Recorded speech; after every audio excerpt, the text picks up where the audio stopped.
Okay, so we'll change gears a little bit and we'll move from the talks to a panel format, right? So today we are going to have a very interesting panel. We've heard a lot of things about NLP. Devashish also, emphasized a lot that, things have to move from, POC stage to, more business stage. And that's precisely the point of our panel to say, what does it take, to take NLP applications from lab to production. So that's the title of our panel. Let me, welcome and introduce first our moderator to you. Today our moderator for the day is Juby. Welcome, Juby. Juby is a senior product manager with Intel and has 18 years of industry experience spanning, various areas on embedded software engineering, product management. Currently, she is leading the AI application domains in area of video analytics. Her expertise is in mobile platforms, IoT applications, machine learning and deep learning applications. She has completed her MBA from Indian School of Business, Hyderabad. Welcome, Juby, to the conference. So I'll hand this over to Juby to, invite our panelists for the day and kickstart the panel.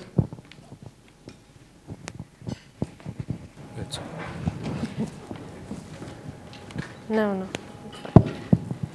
Yeah. Hey, thank you. Thank you for the introduction. I'd like to invite my panelists up on stage. Let them be seated and we'll start the conversation.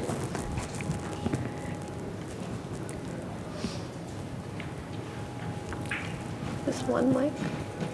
Do you want to sit? Yeah, no, here.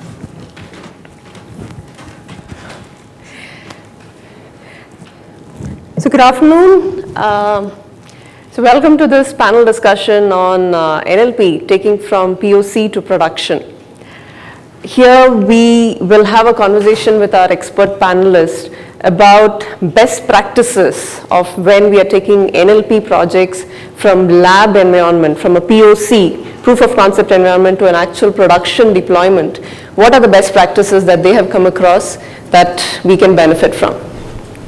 So I'd like to start with a little narrative here. And that's a story which Sheryl Sandberg, the CEO of Facebook, had narrated some time back. And this was a time when she was deliberating on joining Facebook. And she was contemplating about her options and the negotiation strategies prior to joining Facebook. And Eric Schmidt, the ex-chairman of Google, comes out and says that if somebody offers you a ride on a rocket, you don't ask which seat, you just get on. And that's what she did, getting on board Facebook. And the point is, I feel that NLP is like the rocket today. It doesn't matter who you are. You are a student, you are a new engineer, you are a manager, you are a general manager. It pays to know about NLP. And better still, if you are in a position to contribute in the space of NLP, that's the best place to be in, because that's where the future is going. So with that said, a little bit of introduction about myself. I'm Juby Jose with Intel. So I've been in the space of NLP for roughly around 3 years now. And my interests are NLP applications around speech processing as well as natural language processing, and a little bit of vision processing as well. This is something I'm involved in. So with that said, I'd like our panelists to introduce themselves before we get into the crux of the conversations. So Kohan, do you want to start? Sure. I'm Kohan. I'm the CEO of IO Labs. We do a bit of consulting work, a little bit of research in ML and NLP.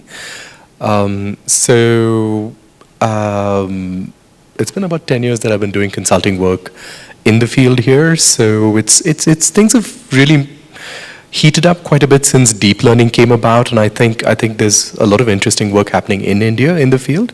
A couple of applications that have really picked up. I'm not as enthusiastic as Juby is though about the prospects for NLP in terms of what it can really do in terms of solving business problems. So I might bring out some negative aspects of it here. Hi, I'm Ganesh. I'm the CEO of Gyani.ai. We are a speech and NLP company, largely focused on Indian languages.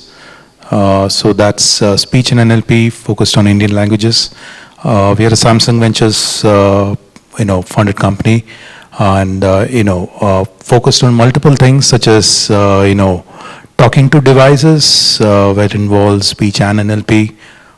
Work with bunch of other applications in the call center space, bunch of other applications in government, and so on and so forth. So let's discuss more. Thanks, Ganesh. Hi, my name is Abhijit, and I'm a co-founder and CEO at Azure Icon Technologies. Our platform, Data Icon, is primarily a data pipeline platform focused on AI and ML projects. We have a few domain-specific solutions, but otherwise we are mainly a horizontal platform. Our focus on NLP has been mainly for purposes of text processing, for instance, manuals and user manuals and that kind of stuff, and then exposing this through a chatbot interface. So you've done some work in that space. Thank you. So with that said, let's get into the crux of the conversation. Yeah, let's get into the crux of the conversations. And I want to start off with this, that like I said, I've been in the space of NLP for a bit now, and what keeps me motivated is a contrast that I continuously do with some of the other research areas, let's say vision processing, autonomous driving. I feel that for these technologies to find the light of the day in India, it'll take a little bit more time. It's not a question of technology alone. There are a lot of other things that need to fall in place. Whereas in the case of NLP, any breakthroughs, any progress that we in this room can achieve in the space of NLP has a direct impact on what is possible in India and for Indians. So I'd like to get a perspective to begin with from each one of you as to what in your mind is a killer application or service of NLP in an Indian context preferably, but globally as well. Okay, I can take a shot at it. So globally, I mean, I think there's been a lot of interest in information extraction for the financial industry, for healthcare. These are two areas we've seen a lot of work happen in. So a lot of financial firms want to sort of do document processing. There's a lot of reporting that they have to do and getting information out of the reports. They ask questions like, what was this company's earnings in the last quarter? And there are financial analytics firms which process them and get that out. Insurance firms, again, same vertical. There's a lot of work in that space. And in India, it's been no different, really. In India, it's been, again, it's followed the global trends in that you got a lot of interest from BFSI and healthcare firms, which have a lot of regulatory work. And this is the boring stuff of NLP, if you will, right? I mean, getting information out of a document, it's been around for 20 years, and, and that's still where the meat of the matter is, and that's where we get a lot of inquiries and a lot of interest. I know you guys probably work in some different areas that's consumer facing and customer service sort of verticals. I'm a little skeptical about those verticals, but I don't know if you all have a different view of it. What we see today is, I think I would say mostly the horizontal that really wants to use NLP today is customer service, right? And a bunch of things around customer service. I'll give you an example. We're working with quite a few companies on omni-channel analytics, right? Right. Now, fundamentally, it all boils down to how good your NLP is. So whether it's analysis of emails, analysis of chats, or even if you take speech, fundamentally you have to transcribe it to text, and fundamentally it's all NLP, right? So we're seeing, I think there is definitely an interest across the world on the customer service space. Probably, even in India, the opportunities across the board, right, are fundamentally when you start doing it in the local language. I mean, I'm sure all of us are aware, most of the people in this room, and ourselves don't represent the real India, right? And whenever I talk to customer service of any company, the first question I ask them is how much of your interactions are in English?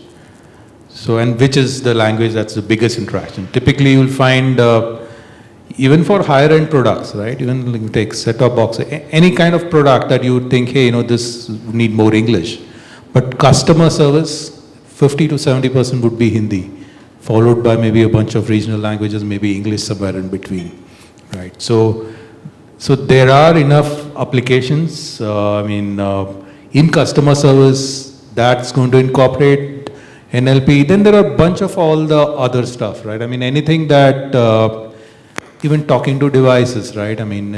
We all seen, it seemed futuristic to us a few years ago, but if you just go down and see, the success of Fire Stick, for example, right? And the adoption of that, and all these car ads that we're starting to see where they start to use voice. Fundamentally, it's NLP that's driving it, right?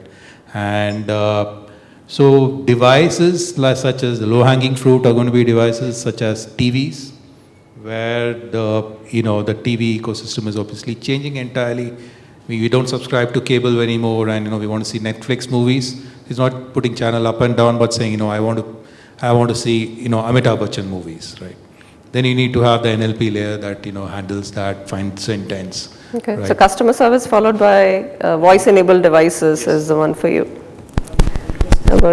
Yeah, sure. Yeah, now? Yeah. Okay, so actually a couple of great points, and I agree on the device aspect. Our journey started more from the commercial application, and then we came backwards into the data pipeline. One of the first applications we built was a mobile speech-based application to interface with the CRM and enable access to the CRM data. And Preethan, my colleague who's actually implemented that, we were brainstorming what would be a killer app now. What we've realized is what goes into creating a killer app is not just the processing of the algorithm, but it's sort of like an ecosystem. A bunch of things need to happen. The whole pipeline needs to be in place for an application to work. Now think about devices that we talked about. A Xerox machine or a photocopier where push in an English document and you get Kannada out. So that's an implementation of NLP on the edge, where translation could happen, on the fly. So we see some of those things happening, which is more in terms of NLP getting closer to the edge, being able to give you instantaneous results. And in terms of application, we have looked at legal. We had some of our speakers talk about legal application in legal in enterprise. I think that's a great horizontal application. But the real impact from the wow factor would be what can be done on edge devices. I think that's the way to go. Okay. I want to get a different perspective. All throughout the day we've been hearing a lot of good things about NLP. What are the prospects of NLP? What's the momentum behind it? I'm sure each one of you will have some interesting stories about the oops moments on the field. We have heard some of it in the media about bots going rogue, irrelevant answers coming out, and even inappropriate answers coming out. All these are problems of NLP which we find on the field. Can you share some insider stories from your implementation experiences about some oops moments on the field where you found that it was all working fine in the lab, but why, some embarrassing moments on the field, if it's okay with you? Couple of things I can talk about. One is scale, right? When you do things on scale, this is all basics, I guess, of software products. But when you start doing things on scale, sometimes things fail. And we had several cases because we also do speech compute apart from NLP. But we've seen customers saying, hey, we can do all this in-house. It has to be on-premise. And then we asked them for concurrent users and stuff like that, and it's all, they say we have all these cores in place and we can do that. But then, often the peak loads are, something that they can't handle, and then it comes back, you should have told us ahead of time, right? And so sometimes it's, scale is a very important factor that we see. The second thing is we do multilingual stuff, right? And we have bilingual now, transcription, and we have an NLP layer over it that handles bilingual. But then we found, a certain case where people speak in 3-4 languages, during a course of a conversation, right? So it just keeps going on, the challenges keep going up in production compared to, say what you do in a POC or even in the lab. Even in the POC, a lot of things you may not be able to catch, but in production, there's always new stuff that you come to learn. Kahan, you consult with a lot of companies, and obviously there's a lot of euphoria around what NLP can do for me, but have you seen some of these expectations not being met when you go onto the field? Absolutely. So, I mean, that happens in many cases. Sometimes the NLP meets the use case, but then the cost of deploying NLP turns out to be too high. That's what he said, and I can repeat that again. So we've seen cases where financial companies wanted to put some of their workforce out of employment, basically, right? So they were like, there are all these guys who are doing data entry right now. We're going to get you guys to build some NLP for us. If you can reach 99.7% accuracy, we're going to just fire that team, right? So we told them we're not going to reach 99.7, but there are ways you can use what are called confidence models slapped on top of machine learning models to sort of do what's called a graded utility curve. So you can say the ML will tell you when it's confident about its own answer, and you can sort of set a threshold on that and give them, for 30% of the work, I can give you a precision of 99.7 sort of a score. So we do that sort of engineering of existing research models, and we were able to reach the scores they wanted. But when they deployed it on the GPUs and CPU machines, they found that the cost of running Amazon AWS was higher than the team of data entry people they had there. So that was one thing that we'd never planned for. So we built everything, it met their expectations, they got to 99.7 on 30% of their data, and they still couldn't use it, right? There are other cases where you again fail, and this is where the business processes don't allow you to improve the process. So you also have cases where we've gone to people and we've met their incredible numbers, 99.7 on certain data fields. And then they tell you, we need that 99.7 for the entire document, otherwise I still have to pay the guy to correct the remaining fields, and it's the same amount of money. Now if you have 20 fields and you need to reach 99.7 on 20 fields, that's like really hard on one document, right? So you can do the math and your probabilities come down enormously. So these are all cases where the business process again prevents you from deploying what ML itself can do. And there's another whole mode of failure which I'm seeing, which is related to the fact that all this ML hype sort of sets up unrealistic expectations on what the ML can do. So, with customer service, one common problem we find is that people want that thing deployed, but, like let's say you're at Swiggy, you want the AI to give you an answer about where your product is right now, right? You've booked a meal, and the AI should tell you, you're calling it and you're like, hey, where's the thing I ordered? To give you the answer, it has to go and look back into the database systems in Swiggy, right? Building general models which integrate with backend systems is really hard because ML still hasn't solved something called the compositionality problem. I can't combine it with another system and take learning from one part of the system to another part of the system very easily in ML today. So I can't teach it two different things and get those two things to work together very smartly. So there is still a lot of weaknesses, a lot of fundamental problems in ML which have not been solved, which cause failure in a lot of scenarios as well. Okay. Abhijit, do you want to add in? Well, so if I summarize what we learned, when we are working in an enterprise in a multi-BU kind of an environment, we typically, our learning was that you probably need multiple models for specific to each BU. And then you need models that essentially capture the inter-BU interactions. Otherwise, things can go pretty messy. And we traced it down to things like the improper, stemming and lemmatization, essentially finding the word roots, finding associations and dissociation from a NLP perspective. That needs to be exhaustively done, very domain focused. Because what the approach that we took is take a standard model and then apply domain. But when we said domain, for instance, for the user manual translation, the user manual had 5 different sections. It corresponded to 5 different parts of the ERP system. And when we took it into production, it just failed to give the right kind of response because the UAT was being done by a different, different section of the ERP user, whereas it had not been trained deeply enough on that.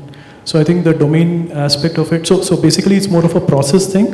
When you're training an NLP model in an ERP context in a domain, you try to go as deep or as much as sub-levels of the domain to build your model, bottom up rather than a top-down approach. Makes sense. Okay, yeah, and a follow-up to that. So what you help to establish is that behind a lot of the hype around NLP, there are practical challenges when you go out into the field, and to meet the expectations that are created by this hype is a long shot by itself. Now, what do you do about it? Now, so the basis of my question is that now there is genuine business value in applying NLP to some of these areas, and conversational AI, the ability for machines to converse back is really a genuine a feature. If the machine can fulfill that, there's genuine value in being able to do that. But clearly we are not there yet. So we had Suri, our venture capital friend talking in the morning, and he said that I wish NLP can solve problems like understand sarcasm and things like that. But we are far from that. That's not the problem at hand. So I wanted to get a perspective of what are the problem or the use cases in NLP which are reasonably well solved and prime for deployment, and that's what the adoption rate is trending towards. What are those areas, and which are the use cases which are still catching up and maybe still in POCs, but significant interest, but which are the ones which are prime for deployment and can be considered as solved problems today? So I can take a stab at a few. Places where we've seen successful deployments include information extraction, like I said. That's an area where it's really been solved. So this is where you've got certain fields, like in a document, you need to pull the data out of those fields, put it into a database. IBM's been working on this for 20 years, right? Unstructured information management. So that's the field that we do really well at with NLP models today. There are still some problems with relation extraction. It's really not so easy to do relation extraction to the quality standards that they require to be able to deploy it. But entity extraction is possible to do, and there are many applications for it in regulatory compliance in various verticals. So if you were to go to healthcare, they need to report all kinds of data to the government whenever anything bad happens, in pharmacology and so on. So in all these cases, we do deploy models like these, and they are very successful, mainly because humans make mistakes. Classification, basic classification, even that's a sort of a type of model which does very well in industry, because humans make mistakes, especially when there is an incentive to bias. If you're a pharmacy, very often the people who evaluate reports of bad things happening, someone takes a medicine and he gets something that shouldn't have happened, very often these companies underreport it, or the doctors underreport it because they don't want to look bad. And then you sort of bring in the AI and you sort of enforce compliance. If they don't actually comply with reporting it, there could be bad repercussions for the company during an audit. So we bring in these ML systems to keep people from lying, basically. So that's one amazing case where there is value to doing this, just to double check humans. Another case is alerts. So there are a lot of good use cases in healthcare again, which IBM again has sort of brought a lot of work into, where they alert you if there's something bad likely to happen to a patient in a time-critical manner. So there are cases where they need to detect certain things happening in the body within, say, 2 hours. And they bring in ML systems to send an alert to the doctor to check on the patient if that's likely to happen. So in these cases, it does save lives. So those are two. It's not NLP though, I'm sorry, machine learning, yeah.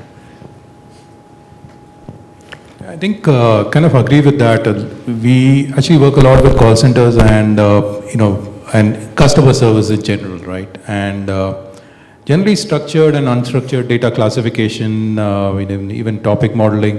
A lot of this can be done today, and we see practical applications of a lot of these things, right? I mean, people want to know inherently what is happening today in their customer service, or and it is possible to extract the data and present it out.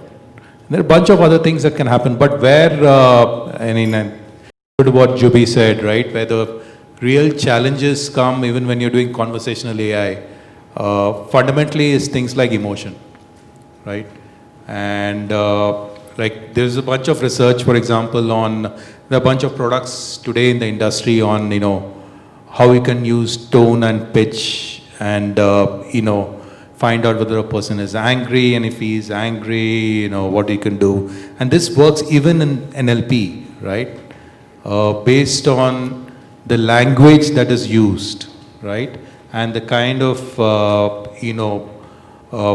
phrases that you come across, you can kind of come to some conclusion, but really, a lot more has to be done in that space, especially when it comes to Indic languages, right? And that is definitely area of very good interest, and which will see a lot more practical applications in the future.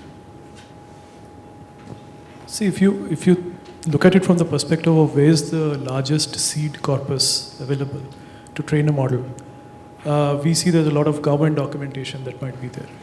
Legislation, etc., over a period of time.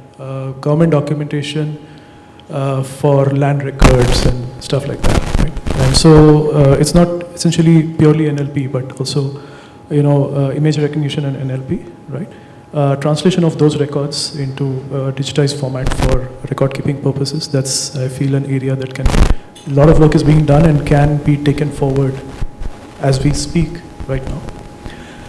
But that's again boring stuff. So how about the slightly more interesting stuff? Take the best poetry written in some of the more classic languages, Tamil and Sanskrit.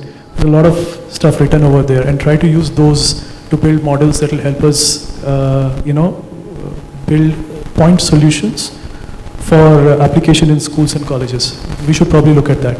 I'm not sure who's looking at that, because there's a lot of literature which is a corpus that's already available for us to build models on top of. But that would be interesting. If someone were to give a grant for that kind of a project, we would be willing to take that up. Okay. Okay, yeah. I want to probably switch gears a little bit and talk about some of the enablers for you to deliver the services and products that you are coming out in the market with.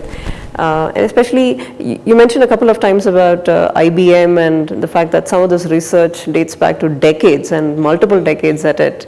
Now, can you give a sense of all the research, all the interesting research that's been going out, be it in industry or in academia? What are some of the resources that have come out of this research from academia or from public research that you have been able to use in your work and convert into not only for POCs and demos, but actually made their way into production deployments as well? So any instances of where academia resources have been successfully translated into products? I think all of us have used platforms. Number of those platforms are driven from academia.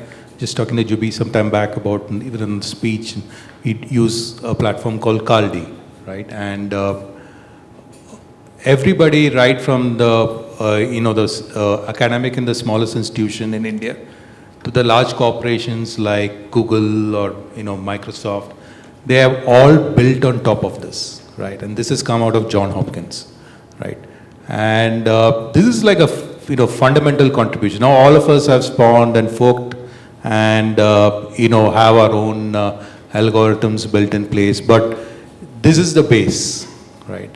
Now this kind of approach is what will be great if and we all use, I'm sure, even on the NLP side, stuff like Rasa and bunch of other things, and we may be writing, specific forks and specific changes, but, a lot of time this remains the same. If we can use, if we can have, academicians and funded, I would say, academics to do research and build out a lot of these frameworks, especially when it comes to problems in India, right? And the problems in India are very local, very different from, the problems in the US. The languages in India are much more different and sometimes even more complex, right? So if we can, folks in academia or others can, have such platforms built out, it would be useful for the community as a whole, right? Even today, if you go out and see, there's a dialog flow for English, makes it very easy to build out NLP applications.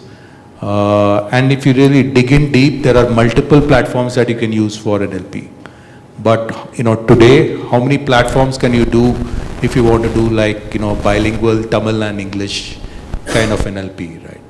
And so right now, there are no platforms really in place, but it'll be great if some of those things can come up.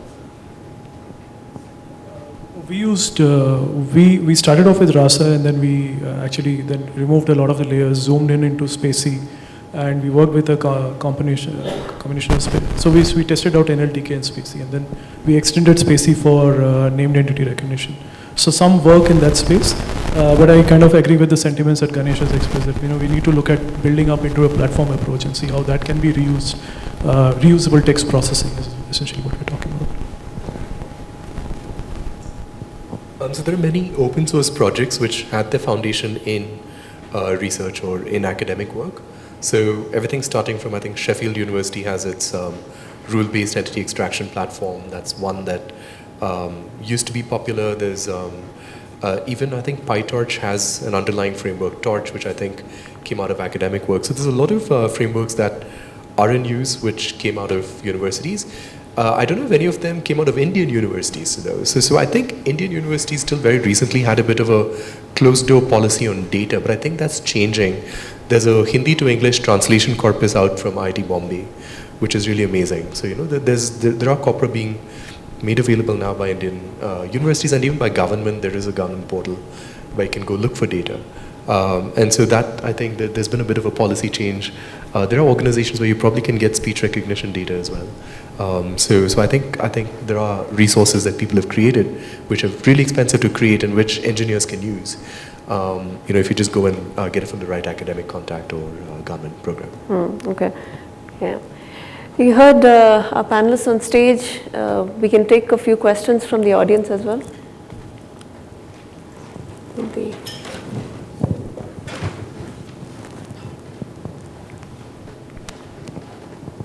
Hi, I'm Ramesh, and I really want to make a couple of points made by Ganesh regarding the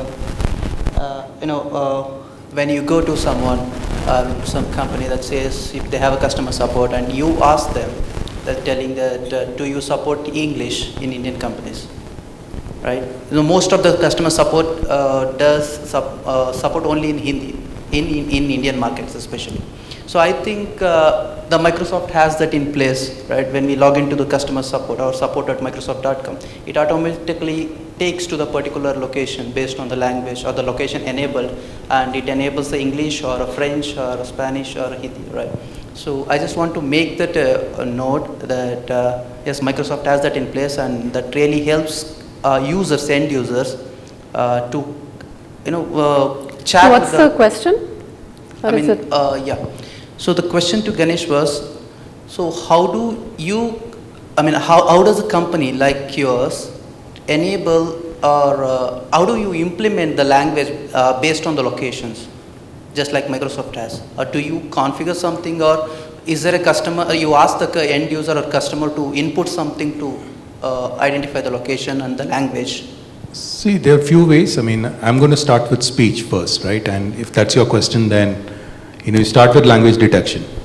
As long as you have a few seconds of that audio, there are ways to come up with the language detection. There are algorithms in place. We do have those algorithms, for example, by which we can identify the language. But the problems in India are not as simple as that. That's what we were trying to say. For example, we can identify, for example, if we identify this as a person within the first few seconds is speaking in Hindi, right? And we do the NLP on that. But let's face it, I mean, we don't talk more than, I would say, 6 to 7 words in a single language before switching to any other language. So your NLP systems need to have the capacity to handle multi-language in India, which is not really, really necessary for systems built around the world. So these are some things that are very specific to India, specific problems, which we are obviously building and working on. And we, for example, we just last week demonstrated something at a conference on bilingual.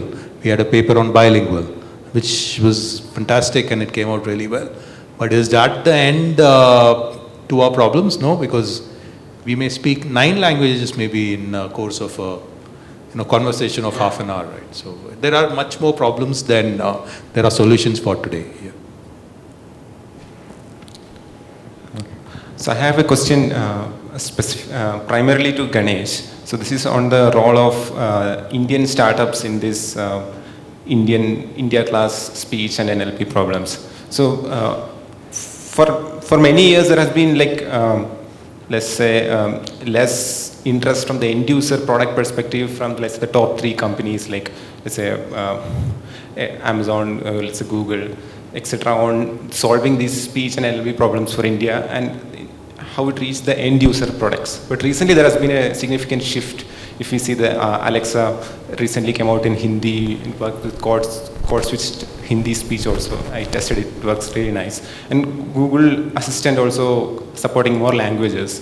So when it comes to that, since the technology and the models, algorithms being very open, and the differentiator is partly maybe the data, let's say the training data, and that is very less public data is available. One has to spend a lot of money to build that.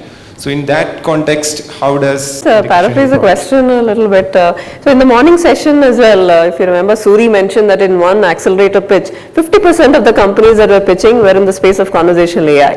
And that's not unnatural. In a lot of accelerator programs, 20 to 50% of the companies are in this space. But like he rightly pointed out, Microsoft's, Google's, Amazon's are investing huge into this space. So how do you see the Indian companies stacking up? One thing I can tell you is, I would encourage you to check out our APIs and compare them to Google and Microsoft, at least today. And you will find that the accuracy, take our Hindi ASR accuracy and you'll find it definitely better than all of them. Okay. Now, is this going to be sustainable? That's your question, and I hope it is. And we are confident it's going to be. Because there are, firstly, there are a lot more things. One is obviously data, like you correctly pointed out. And that's true not only for, I would say, speech, but definitely with NLP, because red data is very different from conversational data, right? So there's a lot more to data than just pumping, all the data that you want and you're going to get an output. And secondly, speech still is very much domain dependent. Let's get that clear. I mean, I think at least for the next 3 to 5 years, you're going to get, your successes in a domain and ability to handle a problem is what is going to define you. So there are multiple opportunities. It is just not the generic. You try to take a generic API and try to apply it to any specific industry problem, you're going to fail. Have you tried using it for a banking application? Say, pick any generic API and see whether it answers Prime Minister's Yuva Yojana or PMJJBY is one scheme of government, or even simple things like IMPS, RTGS. Now, I don't know whether the strategy, some of them may have the strategy from the global API framework to get into domains, get into multiple levels. Yes, then there's going to be more competition. But there are enough opportunities. And then apart from data that you mentioned, there's this whole linguist and the knowledge of the language that exists in India. And when you get to optimization, these kind of stuff become very important. I think you just talked about it some time back. And we work with linguists across the country, right? And we feel that gives us an edge because we're working closely with people, and typically the age of these linguists, I've somehow seen that typically the average age is 60 plus, right? And some of these guys are have the knowledge that is not in any book, right? So we do have an opportunity. I would just encourage you guys to try out our APIs or any other speech player that may come in the future and try to get it that, I mean, it is not research for research's sake, right? It is to solve a problem. The first thing is, yes, a generic today may be better. Secondly, for an application or for a domain, is it better and will it be better? Does it solve the problem? I mean, this just speech is just beginning. It is too early in the game to run away from the industry today, right? And for example, there's this whole thing of 16K, 8K models, bunch of things around that, there are opportunities. Okay. So I will pick on Kohan's point on, like 99.7% accuracy, which customer might ask you for, which is simply impossible. And this came recurrently, right? People have unrealistic expectation of NLP. And sometimes, like I also mentioned during the talk, right, some of these problems are really, really hard. It's not only about data or anything, just that they are plain simple hard problems, sarcasm, humor. Even humans can't do it well always. So one of the trends that I'm seeing, I mean, at least many people are talking about, is viewing NLP or AI systems as a human plus machine system. So try to design solutions where machine will fill in a gap which humans can't. So I would like to know what's your perspective on this, and would the customers who come to you, if they have unrealistic expectations, do you suggest similar ideas?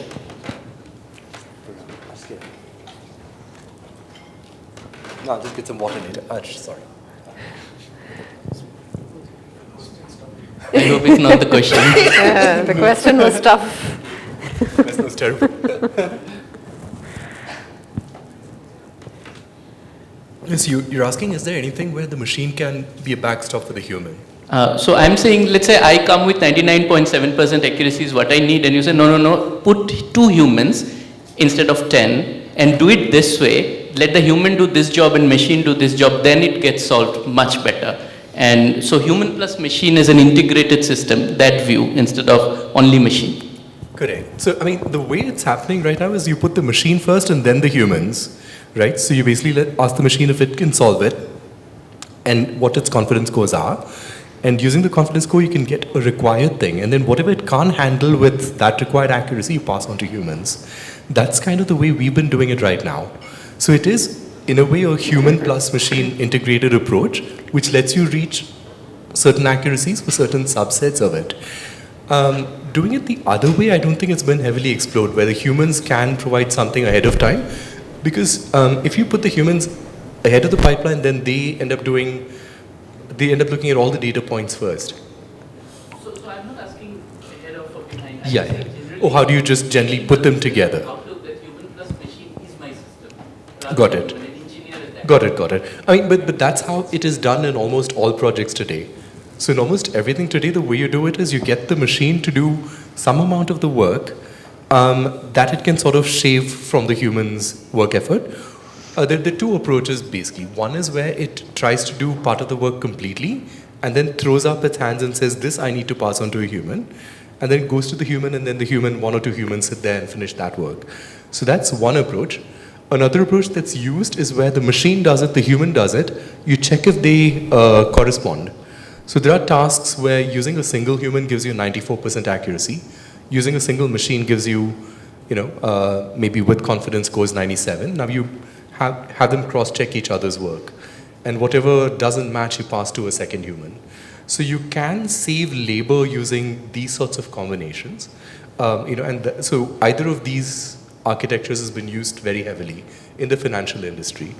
There is yet another approach, which is where the machine learning actually reduces the time for you, not by trying to do the work completely, but where it tries to do it incompletely.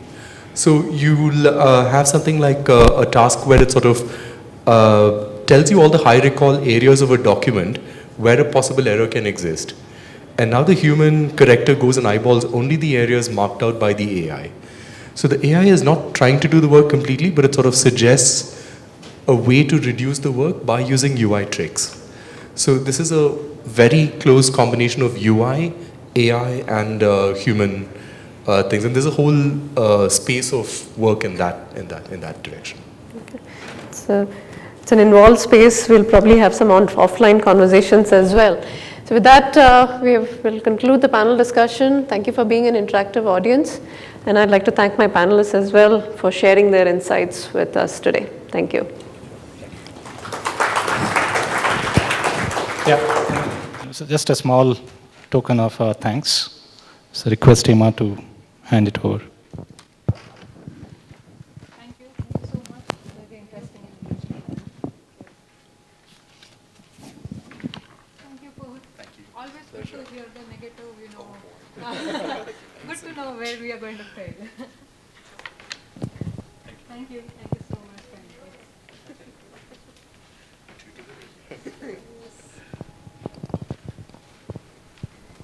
Okay, so with that, we will break for tea now. But normally there is a tendency, and especially it's a Saturday evening, the people might move out. But we still have two very exciting talks. One from Gokul from Amazon, and then there is a perspective to some of the research challenges in Indian languages by a startup company. Vishwanath Jha is the CEO of that company. So stay around, and we can break for the tea now. 10 minutes. 3:30, let's assemble back.